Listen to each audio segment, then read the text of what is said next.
Еве на назад во студиото, почитувани, и наш гостин во овој блок на отвореното студио е доктор Виолета Стојановиќ, координатор на секторот за активни вработувања при Агенцијата за вработување. Најпрво добро вечер и добре дојдовте. Добро вечер, благодарам на поканата. Повод за оваа тема е можеби малку подзаборавена, меѓутоа се бориме секогаш со невработеноста.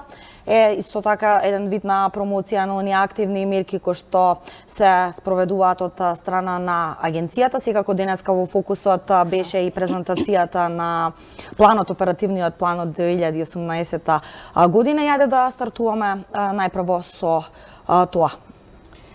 Па вака како што денеска беше пресод на кој што беа присутни министерката за труд и социјална политика, како и директорката наша на Агенцијата за вработување, може да кажеме дека веќе е позади нас реализацијата на оперативниот план од 2018 година. Како вовед пред да кажам за оперативниот план, односно за реализацијата на активните програми и мерки за вработување, би кажала дека Агенцијата за вработување е еден од клучните фактори кои што делуваат на пазарот на труд. И тоа на двете страни, од страната на понудата, страната на побарувачката, односно од страната на невработените евидентирани лица и од страната на компаниите кои што се другиот дел. Со тоа што настојуваме да направиме еден баланс, колку што е можно тоа да се направи, една рамнотежа помеѓу понудата и побарувачката на работната сила. Сето тоа се трудиме да го направиме со креирање на активни програми и мерки за вработување, кои што се побарувани, кои што ги имаме потреба од нив, и тоа се прави врз основа на одредено истражување на пазарот на труд, кој што Агенцијата за вработување ја прави како една од перманентните активности, односно врз основа на анкета на потреби од вештини. Врз основа на тие краткорочни показатели доаѓаме до сознанија кои што ни помагаат да вршиме креирање активни програми и мерки за вработување.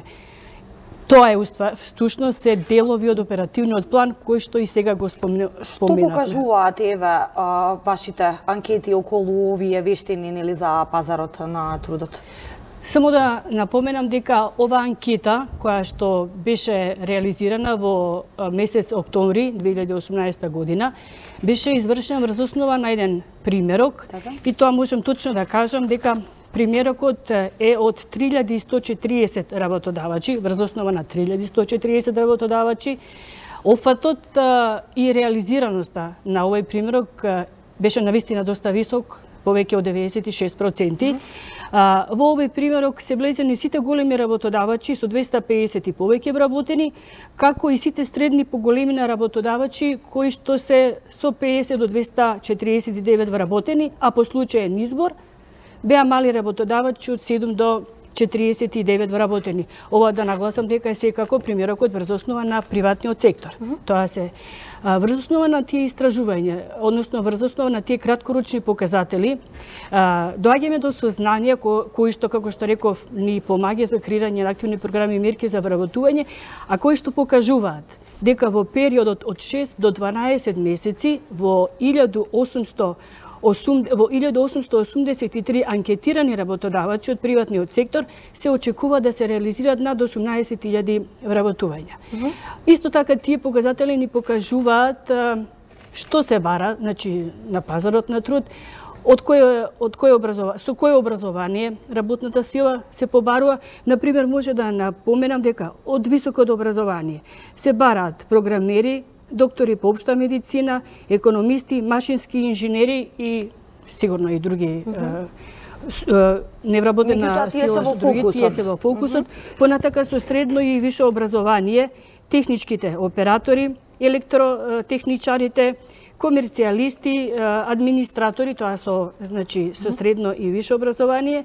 Исто така со средно образование се побаруваат кувари, шивачи, електромонтери, тоа се дури образование кое што малку и Повеќе влегува во занаат, повеќе влегува во занаат, меѓутоа побарувачката е таа, се побарува тоа и можеби и не радува фактот што па и во однос на бројот на невработената работна сила кој што на евиденција кај нас, тука се совпаѓа бидејќи најголем дел од невработената работна сила е значи над 50% со средно образование, со високо образование, невработени лица се околу на 12%. Врз основа на овие показатели ние како што реков ги креираме програмите и мерките за вработување, кои што се составен дел од оперативниот план, а Агенцијата за вработување е имплементатор, реализатор. Ајде малку повеќе околу мерките кои што се моментално актуелни, повеличалство. Да, пред да преминеме само на мерките, колку овој план, оваа анкета направена, има спона со Министерството за образование, со она што да се проектира во наредните години, какви се студии ќе бидат најпотребни за пазарот? Јас тој имав во план да го напоменам дека Агенцијата за вработување тесно соработува со другите институции кои што се поврзани на пазарот на труд, вклучувајќи ги не само институциите, туку и невладините организации, граѓанските здруженија кои што навистина ни помагаат во ефикасно креирање на активните програми и мерки за вработување. Центарот за образование на возрастни, Министерството за образование се исто така тесно поврзани, ние секогаш во работни групи делуваме и кога се вршат, кога ги креираме активните програми и мерки за вработување, бидејќи тие од нивна страна ни посочуваат кои се тие курикулуми, на кој начин тие може да се изработат за да бидат ефикасни на пазарот на труд, односно да бидат ефикасни за невработените лица, невработената работна сила која што се наоѓа. Ако мислевте во таа насока. Инаку во однос на невладините организации, граѓанските здруженија, во последната година и минатата година, значи во 2018 и во 2000 и сега, значи настојуваме исто тоа да го продолжиме и да го подобриме. Соработката нивна е навистина од наша голема помош и ние ќе продолжиме во таа насока. Прашувам бидејќи во Македонија да се прават проекции, се прават планови во образованието, меѓутоа има години кога се трупа кадарот, па потоа затоа и веројатно младите остануваат невработени. Македонија да се бори со голем број на невработеност кај младите особено. Точно заради тоа ние секоја година пред почетокот на реализацијата на оперативниот план правиме промоција на активните програми и мерки за вработување, каде што ги нагласуваме и потребите, значи на побаруваните занимања и квалификации кои што се побаруваат на пазарот на труд и тие треба да служат како насока, значи и во креирањето на курикулумите во образовниот процес и во изборот на лицата кои што се вклучуваат во формалниот образовен процес да бираат насока или смер во кој што ќе го продолжат своето образование. Многу често го правиме тоа и со тоа што се информираат младите лица и во универзитетите, значи на нашите универзитети и се повикуваат од страна на нашата мрежа, значи нашите колеги од 30 центри за вработување, бидејќи ние настојуваме во секој начин, значи во секоја смисла да бидеме сервис на граѓаните. Значи да бидеме сервис на граѓаните, да дадеме еднаква шанса на сите да бидат вклучени на пазарот на труд, а тоа го правиме и со тие значи помош се тие програми и мерки за вработување кои што може да доведат до директно вработување, така и ги делиме ние во оперативниот план, програми и мерки кои што водат кон директно вработување и обуки, односно мерки кои што ја подобруваат конкурентноста на невработените лица, односно овозможуваат подобро вклучување на пазарот на труд, се со цел, значи нашата цел е таа, намалување на невработеноста, зголемување на вработливоста, зголемување на конкурентноста и ефикасноста на лицата кои што се невработени на пазарот. Господја Стојанови ги споминавме младите. Ајде уште малку повеќе околу учеството на младите.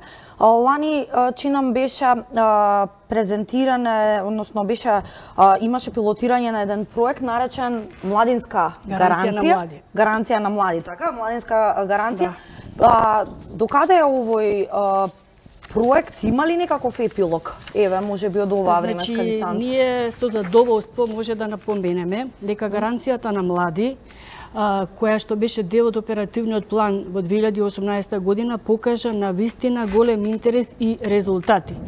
Од што се состои гаранцијата на млади? Гаранцијата на млади е мерка која што треба младите невработени лица до 29 годишна возраст, кои што прв пат се евидентираат во Агенцијата за вработување во време траење од 4 месеци да им овозможи или значи прво вработување, да има овозможи, односно да ги упати на понатамошно образование, доколку се оцени дека е тоа подобро за нив, или да ги вклучи во една од активните програми и мерки за вработување, сигурно со нивна согласност и со нивен избор на тие активни програми и мерки за вработување. Во 2018 година оваа мерка, само да напоменам дека Македонија е прва држава, прва земја која што не е во составот на Европска унија, а ја имплементира оваа мерка. Во 2018 година беше пилот мерка и се имплементираше во 3 градови, тоа беше во Скопје, Гостивар и Струмица, и покажа извонредни резултати. Имено вклучени беа во мерката, сега ќе кажам, вклучени беа вкупно 5266 лица, значи во гаранцијата за млади, од кои што 2694 жени, и од нив околу 35% се вработија во период од 4 месеци од нивното евидентирање во Агенцијата за вработување. Ова ни даде поттик, оваа мерка во оперативниот план за 2019 година, да ја продолжиме и да ја прошириме на поголема територија на Македонија и ќе оди како регионална.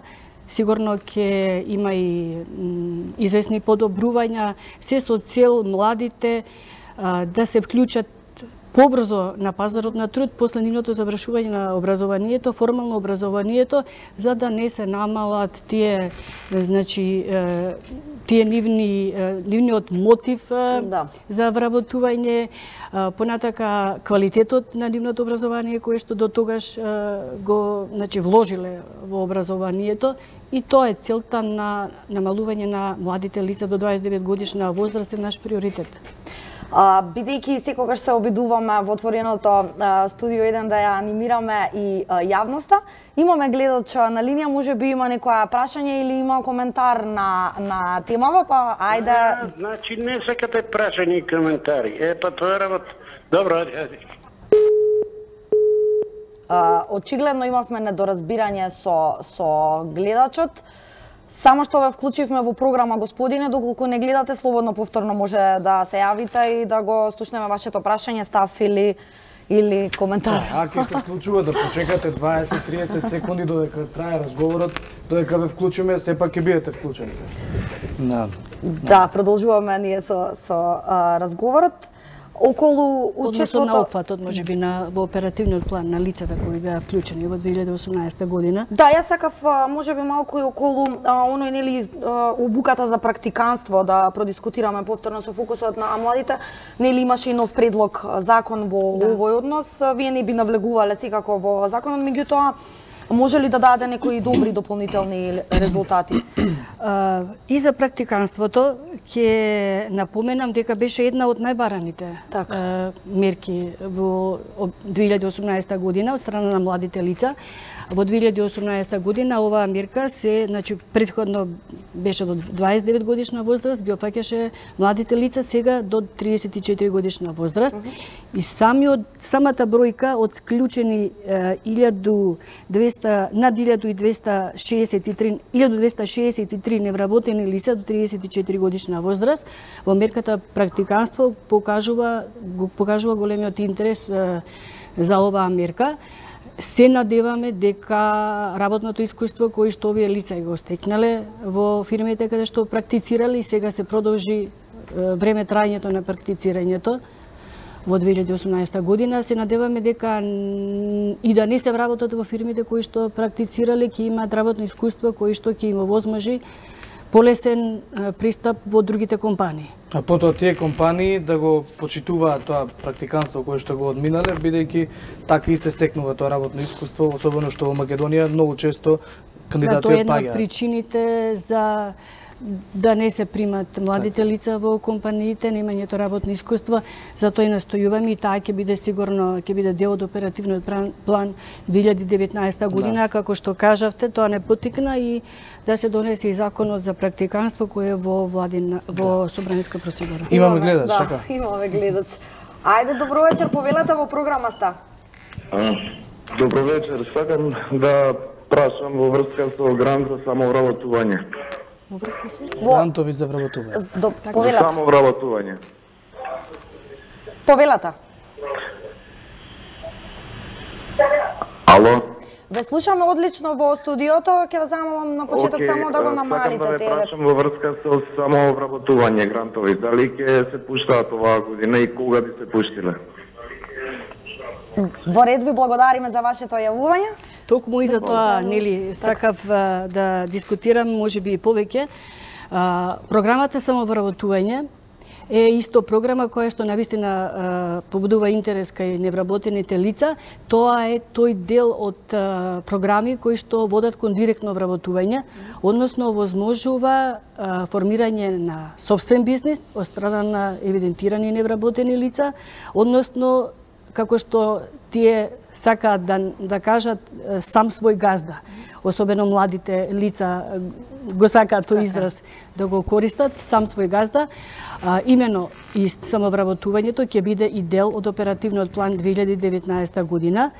И во 2018 година оваа мерка, значи, овозможи со подршката која што се даде, со државната подршка да се отварат над 1200, околу 1200 лица со мерката самовработување, да се во тие фирми, во тие новоосновани бизниси да се вработат и дополнителни лица, бидејќи ние имавме во мерката самовработување, односно во програмата самовработување, бидејќи тоа не е мерка, тоа е посложена програма, затоа што содржи повеќе чекори во нејзиниот состав, од аплицирање, 4-дневна обука за предприемништво на лицата кои што ќе аплицираат, и тоа обука која што ја водат експерти за предприемништво и водење на бизнис, во кои што апликантите ја изнесуваат својата бизнис идеја и ја проточуваат понатака во бизнис план, кој што бизнис план е исто така изработен од страна на експерти. Значи не се остава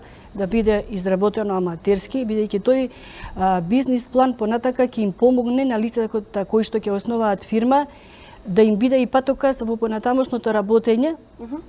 И затоа е изработено од страна на експерти и крајната селекција, значи добитници на грант. Ги имаме тие крајна селекција. Ќе има и тоа беше од 2018 година, неповратниот грант беше од 5000 евра, средства кои што се дава како поддршка за опрема и репроматеријали за новоформираниот бизнис, и еден дел од апликантите, значи имавме посебни целни групи, кои што добиваа менторска поддршка од страна на ментори, и тоа се ментори, околу 80 ментори, кои што и они ќе идат на посебна обука за ментори, за да може на една универзална методологија да се добие менторска поддршка, да се даде на лицата кои што имаат потреба. Да, имаме уште еден гледач на линија и со неговото прашање фактички ќе го заокружиме овој разговор. Па добро вечер и повелате. Ало, добро вечер. Повелате во програмата. Јас само сакам да прашам нешто. Дали воопшто Агенцијата за вработување имаат некоја евиденција кого повикуваат на обука? Заради тоа што јас се јавам во име на мојата ќерка, она е магистар по право и има втор факултет на бизнис логистика на Штипскиот универзитет.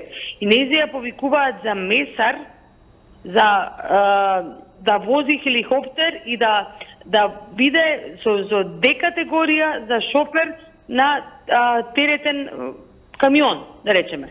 Каква е таа логика, на кој начин тоа се отврдува? Во ред. Може ли да ми одговори гостинката? Да, ви благодариме на прашањето. Благодарам. Повелете, Како ќе одговорам? доктор. Значи, во однос на обуките и повикувањето на лицата кои што се евидентирани како невработени, да кажам само дека сите мерки и програми за вработување се се реализираат после објавувањето на јавниот повик за истите. Значи се објавува јавен повик во дневните медиуми, на нашата веб страница и се кажува за која мерка станува збор со наведување на условите и критериумите и што се добива со таа обука, кога станува збор за обука. Од друга страна, за сите невработени лица, нашите центри за вработување водат индивидуален план за вработување. Во тој план за вработување се кажува, значи се дефинира со кое образование евидентираното невработено лице, други сертификати кои што има во неформалниот процес на образование, како и што би прифатил, значи за обука, за вработување и така натака.